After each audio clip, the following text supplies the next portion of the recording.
Today we are going to discuss chapter number 13. I have already uploaded the videos about the chapter number 13. तो कुछ हम तेजी के साथ यहाँ इसको डिस्कस करेंगे इस चैप्टर नंबर 13 को. This chapter number 13 is about managing principle, and the learning objective is basically what are the foundations of the modern management ideas, what are the contemporary management models, and what are the labor process theory. This has been discussed in this chapter. So after reading this chapter, you will be able to understand the origins and sometimes shameful of some foundation and principles of early management approaches, and then appreciate how legislative changes made larger organization possible, or know the debate surrounding bureaucracy and its hybrids as the most widespread principle of the management.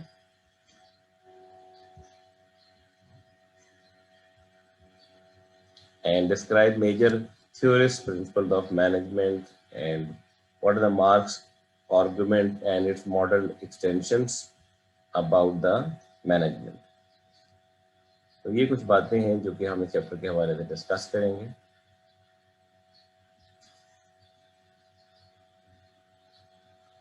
अच्छा, अगर management की history को आप देखें तो management की history के अंदर कई बातें आपको ऐसी नजर आती हैं.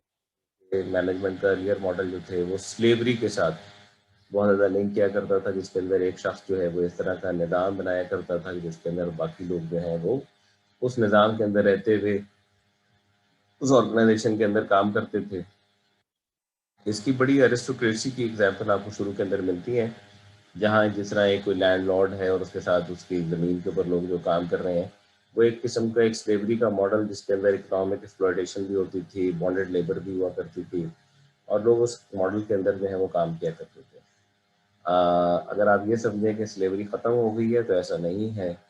मॉडर्न स्लेवरी अभी भी मौजूद एग्जिस्ट करती है, और स्लेवरी में हम ये कहते हैं कि इंसान अपनी यानी कि ये अपनी मर्जी के बगैर, एक होता है कि आप वॉलंटरीली काम कर रहे हो, इनवॉलंटरीली उनको काम करना पड़ता है, मजबूरी की हालत में काम करना पड़ता है due to the economic dependencies on the person.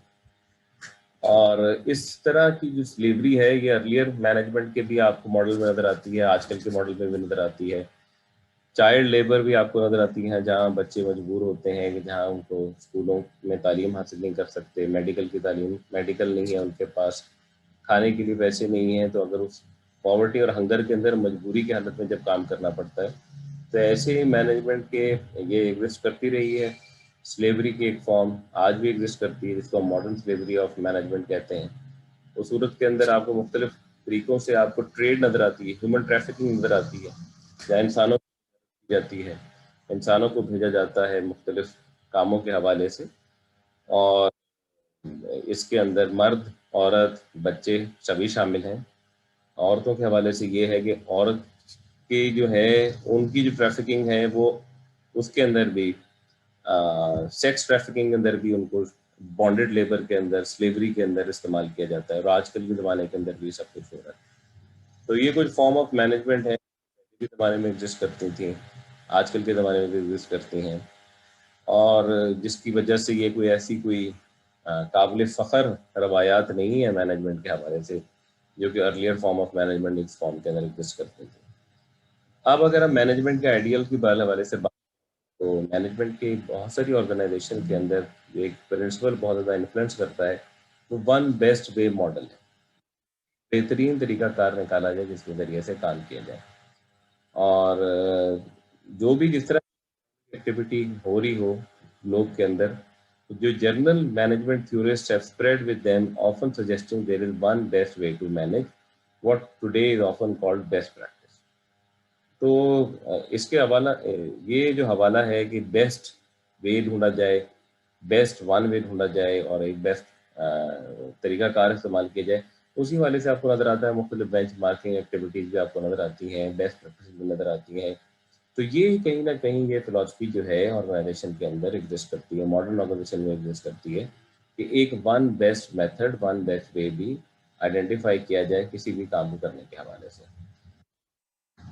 और स्लेवरी थी जिस तरह जो एक गुलामों का और कनीज़ों का कॉन्सेप्ट था वो तो ख़त्म हो गया, लेकिन एक मॉडर्न स्लेवरी जो है जिसके अंदर इकोनॉमिक एक्सप्लॉयटेशन है, जहाँ मेडिकल फैसिलिटीज़ नहीं है, जहाँ एजुकेशन की फैसिलिटीज़ नहीं हैं, जहाँ लिविंग कंडीशन बहुत पुअर है, वो आपको अभी भी नज़र आती है। ना सिर्फ आपको डेवलप्ड कंट्रीज़ के अंदर नज़र आती है, बल्कि आपको डेवलपिंग कंट्रीज़ के अंदर भी काफ़ी नज़र आती है। तो ये अभी भी मॉडल जो है वो हॉरर ऑफ स्लेवरी जो है अभी भी एग्जिस्ट करते हैं। और अगर आप रिपोर्ट्स पढ़ेंगे तो आपको पता नज़र आएगा इंसान million of people are being subject to this kind of the modern form of the slavery. कुछ वीडियोज़ भी मैंने अपलोड किए हैं, आप वहाँ से भी मॉडर्न फॉर्म ऑफ स्लेवरी को देख सकते हैं। अब हम कुछ फाउंडेशनल थ्योरीज ऑफ मैनेजमेंट के हवाले से बात कर लेते हैं, और जो कि अर्लियर मैनेजमेंट की modern management was the efficient extraction of value from the labour.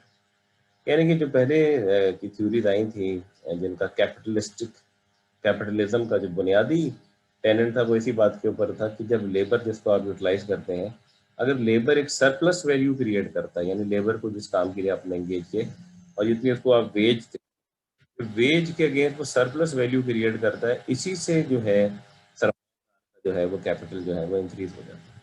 इसी को उन्होंने कहा था कि ये एक सरप्लस वैल्यू है, और इसी से कैपिटल जो है वो इंक्रीज हो जाता है। यानी सरप्लस वैल्यू वो है कि अगर आप जिस तरह पहले आपने लेबर को एंगेज किया और लेबर के एंगेज करने के बाद जो सरप्लस वैल्यू क्रिएट करता है लेबर, यानी वेज के जितनी उसको वेज मिल रही है उससे ज़्यादा वैल्यू जो क्रिएट करता है, वो सरप्लस वैल्यू जो होती है वो कैपिटल के लिए सरमाए का सबब बनती है। तो अगर वो सरप्लस वैल्यू क्रिएट करेगा तो ही सरमाया बढ़ेगा, अगर सरप्लस वैल्यू को क्रिएट नहीं कर पाता तो फिर सरमाया जो है सरमायाकार का नहीं बढ़ता। एडम स्मिथ ने लिखी वेल्थ ऑफ नेशन के हवाले से, और उसने कैपिटलिज्म को एक इकोनॉमिक सिस्टम बताया कि एक private property right organised through the market, or the majority of the people sell their labor power in a market for labor to owners of the capitalist, which is consolidated in an enterprise, और एक direct management control. अच्छा, direct management control से मुराद ये थी कि एक individual है जो कि बाकी लोगों के काम को डायरेक्ट उनको कंट्रोल करता है, और इसी इंडिविजुअल के पास रिसोर्सेज भी हैं, इसी इंडिविजुअल के पास कैपिटल भी है, रिसोर्सेज भी है, मशीनरी और बाकी चीज़ें भी उसके कंट्रोल में हैं, तो इसलिए उसका डायरेक्ट कंट्रोल है लेबर के ऊपर। और फिर मुख्तलिफ किस्म के कानून भी इंट्रोड्यूस करवाए गए। इस तरह का एक कानून है लिमिटेड लाइबिलिटी का कॉन्सेप्ट जो है। अब लिमिटेड लाइबिलिटी के कॉन्सेप्ट ने ऑर्गेनाइजेशन के अंदर एक्सपेंशन करी। लिमिटेड लाइबिलिटी से मुराद ये थी कि पहले ये हुआ करता था कि जो कि आप कारोबार शुरू करना चाह रहे हैं, तो कारोबार जब आप कर्जा लेते हैं तो कर्जे की जिम्मेदार कर्जा पूरा करने के लिए आपकी पर्सनल प्रॉपर्टी भी हो तो वो भी यूज की जा सकती थी, इस्तेमाल कर्जे को उतारने के लिए। लेकिन लिमिटेड लाइबिलिटी के कॉन्सेप्ट से एक ऑर्गेनाइजेशन को एज ए एंटिटी आइडेंटिफाई किया गया, और जो उसके अंदर एंटरप्रेन्योर्स हैं जो कि कारोबार शुरू करते थे, उनकी लाइबिलिटी को लिमिट किया गया। लिमिटेड सेंस में किया गया उनकी लाइबिलिटी को कि in case of the default जो होगा वो ऑर्गेनाइजेशन के डेट के लिए लोग पर्सनली लाइबल नहीं होंगे, बल्कि ऑर्गेनाइजेशन लाइबल कर्जों को उतारने के हवाले से। इसकी वजह से ऑर्गेनाइजेशन के अंदर एक एक्सपेंशन क्रिएट हुए इस लिमिटेड लाइबिलिटी के असूल और कानून की वजह से। तो जो उस जमाने के अंदर ये था कि लोग अपनी लेबर को बेचते थे in the terms of the capital, जो ओनर्स हैं, जो फाइनेंसर्स हैं, उनके लिए, और वो उस लेबर को लेते थे, इसके बदले में वो काम लेते थे, और जो काम की वैल्यू होती थी वो जो उनकी वेज मिलती थी उससे ज़्यादा होती थी, जिसके नतीजे के अंदर कैपिटलिस्ट जो कि हैं जिनका कैपिटल लगा होता था, उनका कैपिटल जो है वो इंक्रीज होता रहता था।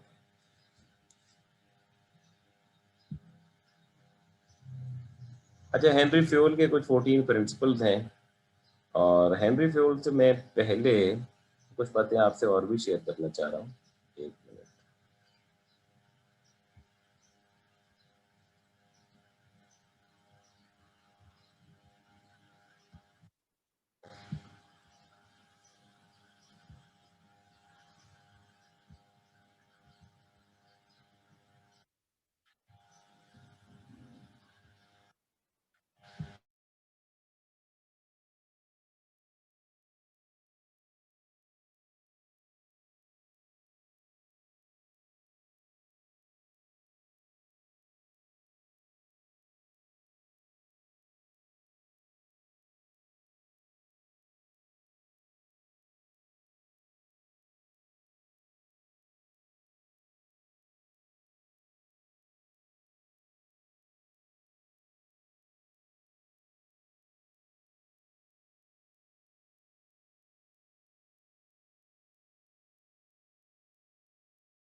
आपको मेरी स्क्रीन वाज़े नज़र आ रही है? कोई आपको कोई स्क्रीन के अंदर कोई बॉक्स, कोई ऐसी चीज़ नज़र तो नहीं आ रही कहीं? No sir. नो सर, सही आ रही है। ओके, मैं अपनी वीडियो ज़रा ऑफ कर रहा हूँ ताकि ये ज़रा और ट्रांसमिशन बेहतर हो जाए और मैं कुछ आपसे बातें इस हवाले से कर लेता हूँ।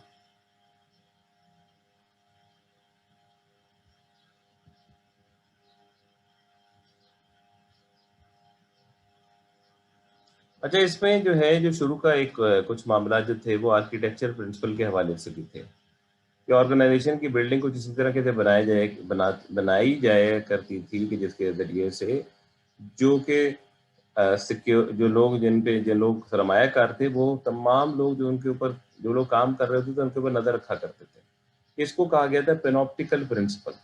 और पेनॉप्टिकल प्रिंसिपल से मुराद ये थी कि एक कैपेसिटी क्रिएट की जाती थी जिसके अंदर तमाम जो लोग हैं उनके ऊपर नज़र रखी जाती थी, यानी बिल्डिंग का आर्किटेक्चर इसी तरह रखा जाता था कि आपके ऊपर जो है आपका जो एम्प्लॉयर है उसकी नज़र है, लेकिन नहीं पता कि एम्प्लॉयर कौन से एम्प्लॉय को देख रहा है।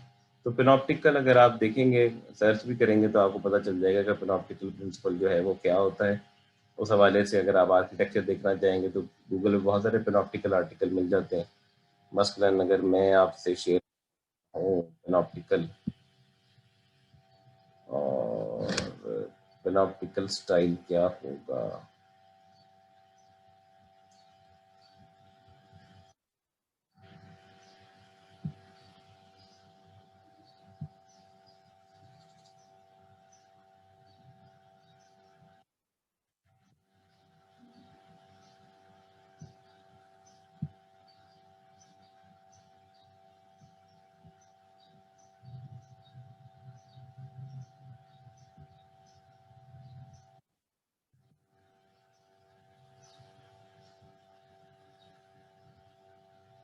ओके जी, तो पेनॉप्टिकल जो प्रिंसिपल है वो आपको इस तरीके से, अच्छा आजकल की जो मॉडर्न फॉर्म है पेनॉप्टिकल की वो है टेक्नोलॉजी। टेक्नोलॉजी के ज़रिए से लोग नज़र रखते हैं। कोई भी आपके मुख्तलिफ शहरों के अंदर मुख्तलिफ किस्म के सीसीटीवी कैमरास लगे हुए हैं, ऑर्गेनाइजेशन के अंदर सीसीटीवी कैमरास लगे हुए हैं।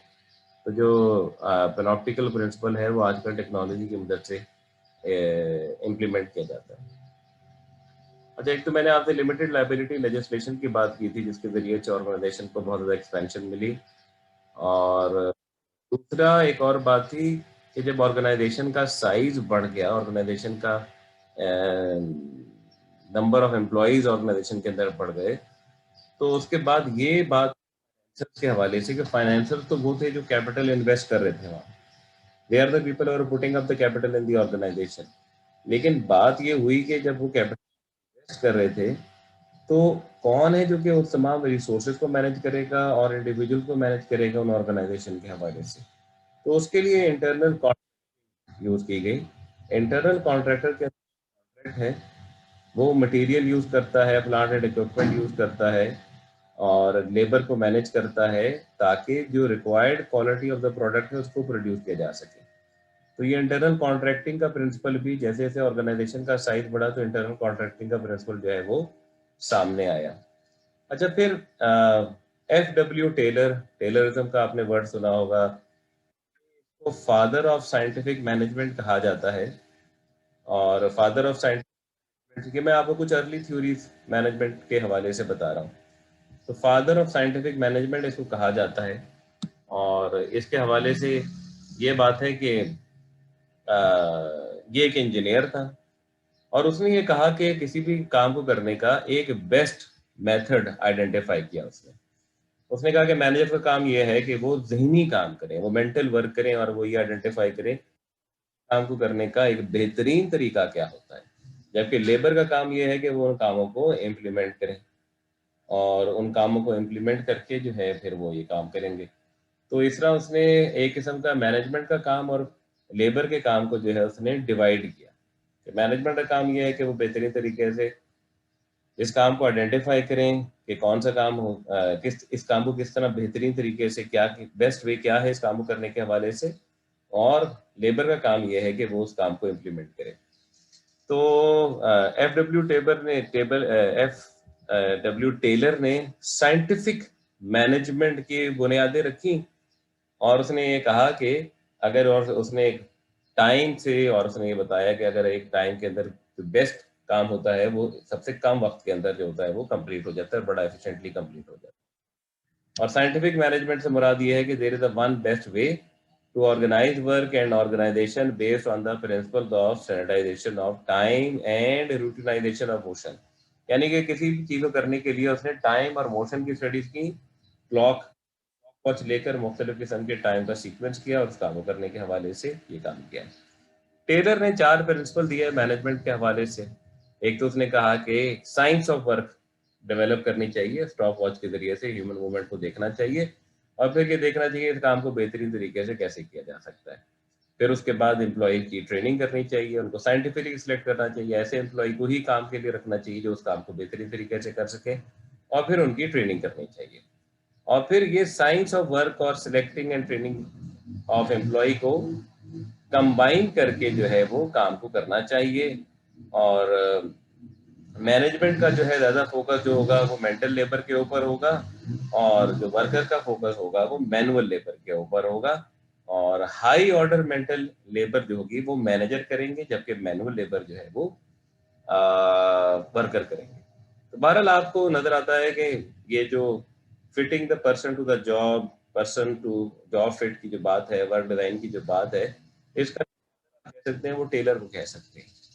तो टेलर के इस हवाले से नजर आती हैं बातें जो टेलर ने इस हवाले से कंट्रीब्यूशन की है, और भी बातें इसके अंदर हुई हैं। बहुत कुछ भी किया है इस हवाले से, टेलर के हवाले से कि टेलर के लोगों ने, पहली बात है कुछ क्रिटिसिज्म मैं आपसे शेयर कर लेता हूँ। जैसे कुछ एम्प्लॉयर जो हैं टेलर के पूरे कॉन्सेप्ट को सही तरीके से इम्प्लीमेंट नहीं किया।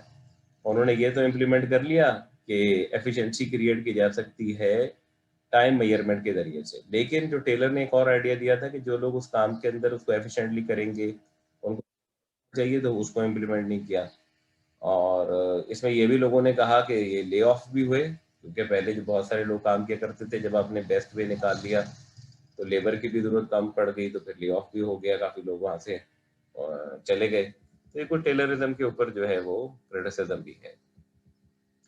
अच्छा, फिर कुछ इंडस्ट्रियल मैनेजमेंट प्रिंसिपल जो हैं वो हेनरी फोर्ड के हवाले से किए जाते हैं। हेनरी फोर्ड को आप समझ लें कि ये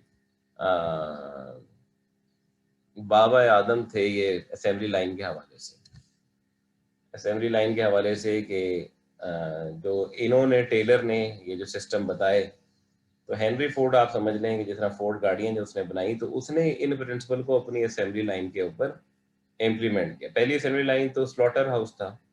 स्लॉटर हाउस आप समझ लें, आप कसाब खाना समझ सकते हैं जहाँ जानवर ज़िबा होते हैं। उसने पहले तो ये प्रिंसिपल वहाँ अप्लाई किए टेलर के, और वो उसके कपड़े कामयाब रहे। और उसके बाद जो है वो प्रिंसिपल जो है उसने फिर गाड़ियाँ बनाने के अंदर भी अप्लाई किए। तो जो उसने ये काम किया कि एक जॉब डिस्क्रिप्शन बनाई, एक प्रिस्क्रिप्शन बनाई, और high degree of work specialisation create की कि भाई वो लोग जो हैं, जो वो ये काम कर रहे हैं, उनको वो टास्क दिया कि ये काम कर रहे हैं, और उस काम को वो बार बार करके बड़े हाईली स्पेशलाइज हो जाए। और उसके नतीजे के अंदर एक अथॉरिटी का स्ट्रक्चर भी बनाया, जो लोग हैं उनको, वो कुछ लोग उनको सुपरवाइज करते हैं, फिर लोग कुछ उनको सुपरवाइज करते हैं, और एक वर्टिकल कम्युनिकेशन सिस्टम बनाया, एक इंफॉर्मेशन का नेटवर्क बनाया। तो स्पेशलाइजेशन का कॉन्सेप्ट भी दिया। स्पेशलाइजेशन से मुराद ये थी कि जब लेबर को आप डिवाइड करते हैं, और डिवाइड करते हैं स्मॉलर पीसेस स्पेसिफिक टास्क में, तो वो जो है ज़्यादा स्पेशलाइज हो जाते हैं। ये कॉन्सेप्ट जो है उसे डिफरेंट था क्राफ्टमैनशिप से। क्राफ्टमैनशिप का मुराद ये, अगर एक नीडल बनाता है क्राफ्टमैन तो पूरी नीडल बनाता है।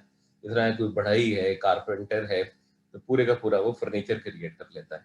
लेकिन ये कॉन्सेप्ट था कि कंपोनेंट्स को बनाए और फिर उन कंपोनेंट्स को आप असेंबल कर दें, टुगेदर कर दें। इस केस में जो हेनरी फोर्ड साहब थे, उनके वहाँ मैनेजेरियल कंट्रोल जो था वो स्मॉल था, लॉन्ग चेन्स ऑफ कमांड थी, और लिटिल पार्टिसिपेशन थी कि लोग ऑर्गेनाइजेशन डिजाइन में और डिसीजन मेकिंग में बातचीत करें, और एक किस्म की टॉल ऑर्गेनाइजेशन और एलोंगेटेड स्ट्रक्चर जो है वो क्रिएट हुआ। जॉब जो थी वो रेपिटेटिव थी, बोरिंग थी, एग्जॉस्टिंग थी। एम्प्लॉयज जो थे वर ऑफनली unsurprisingly resistant to the discipline जो कि मैनेजमेंट सिस्टम उनके ऊपर एम्प्लॉय करते थे। और मैनेजर का बुनियादी काम यह था कि उनको कंट्रोल करें, और कॉन्फ्लिक्ट को दबाया जाता था और रिजॉल्व नहीं किया जाता था। अच्छा, अब हम आते हैं हेनरी फ्योल के हवाले से बात करते हैं। मैंने हेनरी फोर्ड की बात की, फोर्डिज्म की बात की, टेलर की बात की, टेलरिज्म की बात की। तो अब हम हेनरी फ्योल साहब कौन थे, इनके क्या प्रिंसिपल थे और इन्होंने मैनेजमेंट के अंदर क्या कंट्रीब्यूशन की, इसको पढ़ते हैं। अच्छा जी, हेनरी फ्योल जो थे वो एक significant European founder of modern management है। फ्रेंच के अंदर उन्होंने पहले किताब लिखी थी जो कि कुछ देर के बाद अंग्रेजी के अंदर आई, और उन्होंने 14 प्रिंसिपल दिए कि अगर आप एक प्रॉपर मैनेजमेंट के लिए, एफिशिएंट ऑर्गेनाइजेशन के लिए और हैप्पी एम्प्लॉयज के लिए, उन्होंने कहा कि अगर आप ये 14 प्रिंसिपल को अप्लाई करेंगे ऑर्गेनाइजेशन में तो बड़ा अच्छा रहेगा आप लोगों के लिए। इसमें उन्होंने स्पेशलाइजेशन ऑफ लेबर, ये मैं एक्सप्लेन कर चुका हूँ। अथॉरिटी, आप लोगों को right to give the order, आप ऑर्गेनाइजेशन के अंदर ऐसे लोग बना रहे हैं जो कि right to give the order. Then discipline, there was to be unity of command, each employee is going to report to the one and only one boss. Unity of direction, a single mind should generate a single plan. Subordination of individual interest to the interest of the organization. Remuneration policy, employees should receive fair payment for services. The centralization of management function will be made from the top. Scalar chain, clear line of authority and formal chain of command running from top to the bottom of the organization as in the military. And order, all material and employees have a prescribed place where they should be found. Or equity, there should be principle of fairness. और limited turnover of the personal was a good thing, यानी सब लोगों को life time tenure नहीं मिलेगा, सिर्फ कुछ employees होंगे जिनको लाइफ टाइम टेन्योर मिलेगा। और एज पर डिकॉप्स there should be harmony and cohesion among organisation के अंदर। तो ये फ्योल के प्रिंसिपल थे जो कि उन्होंने बताया कि मैनेजर को ऑर्गेनाइजेशन के अंदर क्या किया जा सकता है। और 1940 के अंदर इनकी फ्रेंच से इंग्लिश में ट्रांसलेशन हुई, इसलिए फिर इसका इम्पैक्ट उस वक्त आपको नजर आता है।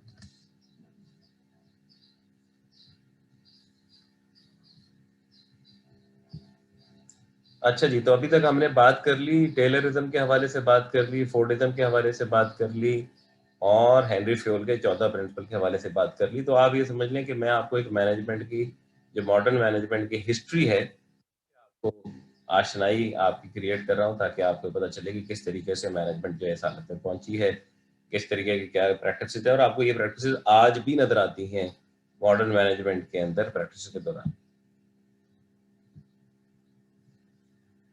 ओके जी, तो अब हम एक बड़ा इंपॉर्टेंट कॉन्सेप्ट है जो कि अभी हम नेक्स्ट 5 मिनट के अंदर डिस्कस करेंगे और उसके बाद नेक्स्ट वीडियो के अंदर भी करेंगे।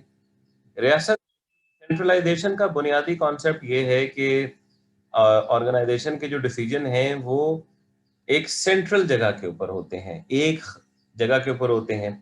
और सेंट्रल जगह वो हो सकती है जो उनका हेड ऑफिस हो सकता है, हेड क्वार्टर हो सकता है, और या फिर कोई ग्रुप ऑफ द पीपल हो सकते हैं जो कि जहाँ जो लोग डिसीजन लेते हैं। और इसके ऑपोजिट आप समझ लें डिसेंट्रलाइजेशन, जहाँ लोगों को एम्पावर किया जाता है कि वो अपने रोजमर्रा के ऑर्गेनाइजेशन डिसीजन कर सकें। तो सेंट्रलाइजेशन से मुराद ये है कि हिरार्की में जो नॉर्मली टॉप मैनेजमेंट जो है वो डिसीजन लेती थी। हेनरी फ्यूल का ये ख्याल था कि डिसीजन को सेंट्रलाइज करने से डिसीजन जो है वो कंसिस्टेंट रहते हैं, ताकि जो लोग डिसीजन ले रहे हैं उनको मालूम होता है उन्होंने पहले क्या डिसीजन लिया और फिर बाद में कैसे डिसीजन लेते हैं उस हवाले से। तो इस हवाले से एक कंसिस्टेंसी बरकरार रहती है।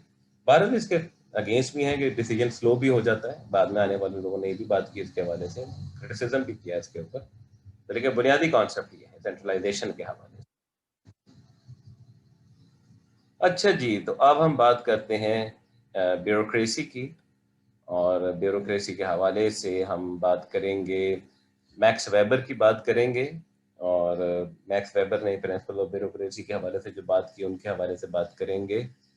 और जो कि एक जर्मन थे, वेक Max Weber, and he noted the bureaucracy. और उन्होंने एक मॉडल जो था, और ये बुनियादी तौर पर मॉडल मिलिट्री के ऊपर बना हुआ था, क्योंकि आप देखें उस जमाने में मिलिट्री ही एक डोमिनेंट मॉडल एग्जिस्ट करता था। बड़ी ऑर्गेनाइजेशन जो थी वो मिलिट्री ही की थी, और उसके बाद रेलवे की भी आई। लेकिन बड़ी ऑर्गेनाइजेशन, मिलिट्री की ऑर्गेनाइजेशन आपको नजर आती है, यही मॉडल आपको नजर आते हैं कि मिलिट्री के अंदर बड़े लेवल के ऊपर ह्यूमंस को कैसे ऑर्गेनाइज किया जाता था, रिसोर्सेज कैसे ऑर्गेनाइज किए जाते थे। तो ये जो ब्यूरोक्रेसी का मॉडल है, ये एक मॉडल है मिलिट्री के मॉडल के ऊपर ही। और तो लार्ज स्केल मैनेजमेंट जो थी तो मिलिट्री के अंदर कैसे होती थी, फिर उसकी आपको इम्प्लीकेशन रेलवे कंपनी के अंदर नजर आई कि किस तरह का pyramid of uniformed and disciplined worker, and they have a job security and they have security even pensions। इस तरह की एग्जांपल आपको नजर आती है। ओके, लेकिन ये कोई प्रूफ नहीं था कि मिलिट्री डिसिप्लिन ही एक आइडियल मॉडल था मॉडर्न कैपिटलिस्ट फैक्ट्री के हवाले से। मैंने आपको बताया ना किस तरह फैक्ट्री का जब साइज बढ़ना शुरू हुआ, रिसोर्सेज बढ़ने शुरू हुए, नंबर ऑफ एम्प्लॉयज बढ़ना शुरू हुए, तो इस बात की जरूरत महसूस हुई कि अब इन एम्प्लॉयज को कैसे मैनेज किया जा सकता है। तो फिर जरूरत पेश आई कि आपको ऐसा मॉडल बनाया जाए जिसके जरिए से इतने नंबर ऑफ एम्प्लॉयज को हम मैनेज कर सकें। तभी ब्यूरोक्रेसी की जो है फिर जरूरत, ब्यूरोक्रेसी का मॉडल जो है वो सामने आया। और अब जिस तरह हमने बात अभी की थी स्टैंडर्डाइजेशन के हवाले से, तो इस ऑर्गेनाइजेशन के अंदर ब्यूरोक्रेटिक ऑर्गेनाइजेशन जो है वो उनके अंदर स्टैंडर्डाइजेशन को भी देखा गया, डिसिप्लिन के हवाले से भी बात की गई। अभी हम इसके देखते हैं मेन फॉर्म क्या है। तो 19th सेंचुरी के at the turn of the 19th century bureaucratic organisation जो थी वो एक हॉलमार्क बन गई मॉडर्न ऑर्गेनाइजेशन के हवाले से। और इनका बुनियादी जो कि आप समझ लें आइडिया था, that is an application of rational means for achievement of the specific ends. और in a bureaucracy, techniques would be most rational when they were designed purely from the principle of fitness for purpose। यानी जो काम जिस मकसद के लिए बना है उसको रैशनली सोचकर उस एंड तक पहुंचाया जाए। और bureaucratic principle the dominant organisational form, और वेबर ने और subsequent theorists saw these principle as being absolutely necessary for the large organization with complex division of labor। और bureaucracy is a form of organisational design. एक organisation design की एक किस्म है bureaucracy, जिसके जरिए से आप लार्ज नंबर ऑफ पीपल को ऑर्गेनाइज करते हैं। तो ब्यूरोक्रेसी की अगर हम डेफिनेशन लेंगे तो bureaucracy is an organisational form consisting of hierarchy of differentiated knowledge and expertise in which rules and disciplines are arranged not only hierarchically in